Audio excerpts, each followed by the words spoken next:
Alright, Kali Lugambo Pro Max amanya bampita simple nyongera okusaba gwe eyakatwegattako kindly subscribe, tap the bell and share the video to as many people as you can. Gwe sebo oba nnyabo andaba kumukutu amawulire gafulumye olunaku lw'ejjo nti omuyimbi amanyikibwa nga Patrick Mulwana abasinga gwe mumanyi nga Alien Skin yakwatiddwa amaje n'atwalibwa ku police ewankulukuku.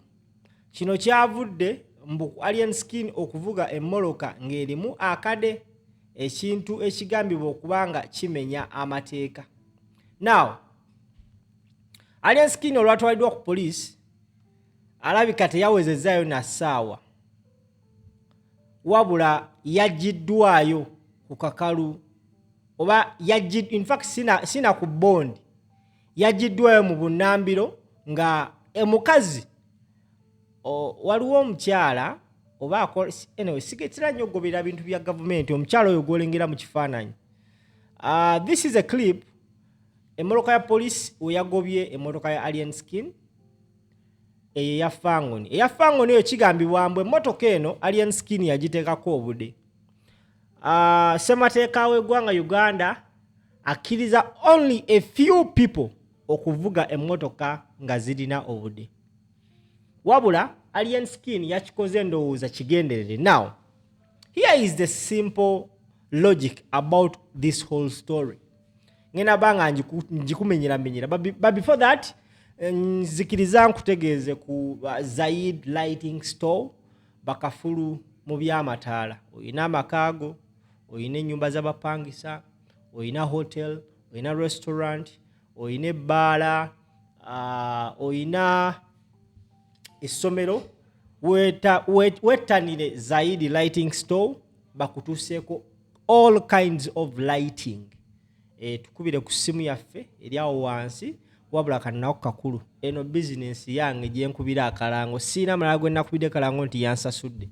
This is my own personal business. Nagezo labanga it doesn't make sense nzo okulanga business z'abalala ate nga nange nsobola okulanga eyange bannange ne mujja ne mumpagira. So nyamba, if you have any need for any lights, enamba z'olabawo wansi kuba okuba kati simbula tambuza video nsimbudde. Now, Alien Skin yavuga emmotoka mu ngeri oba ngiyite ekyoyonoonero nga ekuba obugombe. Ensonga eno eyovuga emmoloka ekuba obugombe, it is privileged by a few people. Era twalayo emmoloka za police rather ez'amagye nga zigoba Alien Skin mpaka we bamutuusiza somewhere ne bamukwata. Era mu kumukwata yatwaliddwa butereevu ku police gye yabadde mpaka omukyala oyo gw'embalaze lwe yazze n'amuggyayo. Gwe ssebo oba nnyaba ndaba ku mukutu, kyennyamiza nnyo, kyewuunyisa nnyo era kyeraliikiriza nnyo nti mu Uganda there are people who do things and they are left to go free. Simanyi oba mukategedde oba nkabaddiremu.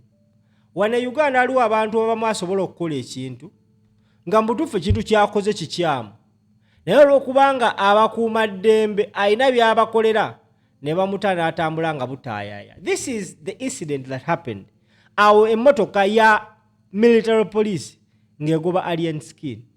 Ekimu ku byandaze nti kano kabadde kabadi, yabadde stunt, era however mwagezezzaako okupulinga stunt. Now, all along abaana bangi nnyo mainly aba NUP abazze nga bakwatibwa nga babassaako omusango kwambala engoye ezeefaananyiriza ez'amagye. Njala otunira omuvubuka oyo ali emabega wa Alien Skin. Oyo y'omu ku bakyali ba Alien Skin, ayambadde jaketi eriko ebibomboola. Na buli kati Bobby nga akyavundira mabega wa mitayimbwa, ensonga gye baamuwa yayambala barret n'engoye za nupu eza red nga zeefaananyiriza ez'amagye. Now, bano abasajja waliwo omwami omu abadde ku mukutu ogwa X avuddeyo n'ayogera ensonga zino wammanga. Agambye mbu ensonga ya Alien Skin mu kulaba okukwe, this is a planned move okwagala okukomyawo alien skin mu mawulire.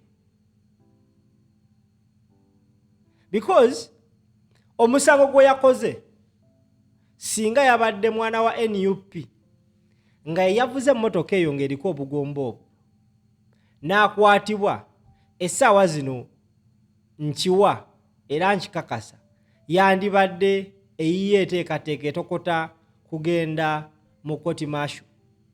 Wabula alien skin yo lwamukutte babadde balina osindika presidential advisor. Ono omukazi ono gwolaba oyo ye yamugjeeyo era omukazi oyo ye yamutwala ne wa Museveni. Mwala ebifaananyi byafuluma ng'omukyalo yalina alien skin nga bamiitinze Museveni. Now oluvannyuma lw'okukola ebikolobero bye yakoze, it was this woman eyagenze ku poliisi n'amugjayo.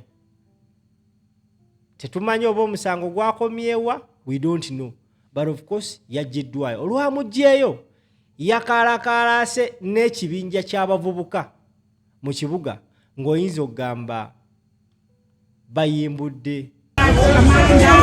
Kati let's first listen.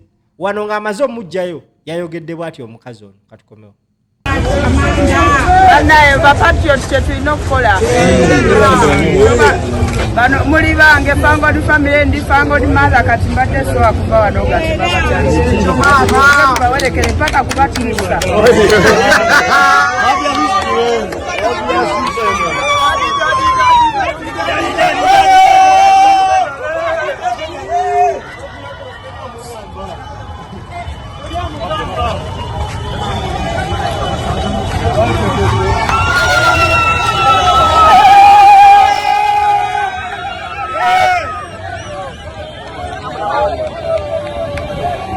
Alright, now omuntu omu avudde n'atugamba mbu ena yabadde plan yakwagala kuzza musajja mawulire. Remember ebyaddala ye omusajja endongo talinaawo, bino njogera ku alaali ate mugenda kunkola ki? Ebyaddala ye akadongo tewakyali kadongo, era ekintu ekyali kimu keeping okuba relevant was the stances ya creatinganga. Ono akubye ono, oli abbi oli, oli akoze oli.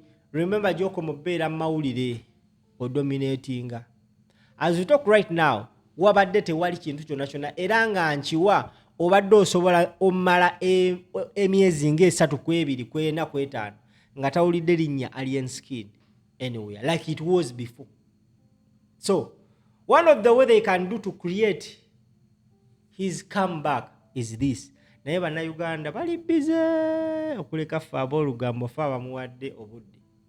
Now amawulire gaafulumye ku supiri ekyawaggulu yesterday, era they even took time okukwata bu video buno ne babuteekayo ng'atambula n'ekibinja okwongera okujustifyinga nti he controls the crowds ez'abavubuka. Naye ng'amazima go abavubuka abamu baakowadde bali mu kwekolera ssente zaabwe. Nzirayo nkuzzayo ku kiti kye naggambye nti singa eyabadde avuga emmotoka eyo yabadde wa National Unity Platform ng'eriko obudde, wallahi billahi tallahi even up to now bandibadde bamukalakata kibooko. Naye alien lwamukutte, it was a presidential directive okumuta because ono yageza omugjayo mukungu okuva mu State House yatusobesa ng'abaana omukulu ne bamuta. Era yavuddeyo avimba ng'avimbira mu bumenyi bw'amateeka because ekikolwa kyakoze kimenyera ddala amateeka g'eggwanga Uganda, kigamenyera ddala. Naye the man was happy. Kyokka n'amugjeeyo ali mu gavumenti eyandibadde akuuma amateeka, naye yagjeeyo omuntu eyamenya amateeka and she felt so happy and proud okukola kye yakoze. The same thing that happened we bagenda mu ddwaliro ne bakuba abasawo. It was a very big picture, bad picture painted. Kati omukyala yayita Fangoni Maaza, naye njagala afune obudde agenda atuleko ne Fangoni Maaza yasooka. oba oli awo anaamunyumiza kye bayita fangoni. Bannaye sigenda sukkawaawo, mbeebaza mwena mwenna abatuwaakinga. Nenyongera obbasaba gwe wenna ayagala okugula amataala bambi jangu ompagire ku Zaid Lighting Store. Kuba ku ssimu eyo amataala gonna mu bika eby'enjawulo tugayina. Oyagala ga wabweru, waliwo ge twaleese nga galina sensa. Bino ebyokunyiga switch ne weeraliikirira nti bannaaye ngenze kuziika ne mu kyalo security lights zange saazitaddeko. No, tugayina gwe kasita olisaayo obudde kasita buzeewo pa nga lyessaako, kasita bukya pa nga lyejjako. That is how sophisticated the world has gone. Okategedde ayagala security cameras nga ziriko n'ekitaala nga kuliko ne solar, zonna tuzina basically all electrical appliances naye nga ky'ekyamataala nange neekakasa. We have all lights in all types and sizes. Tukubire ku ssimu eziri awo wansi, oba oli awo osanga nange naafuna ekiguli amagalo eddiba. Mubeere bulungi.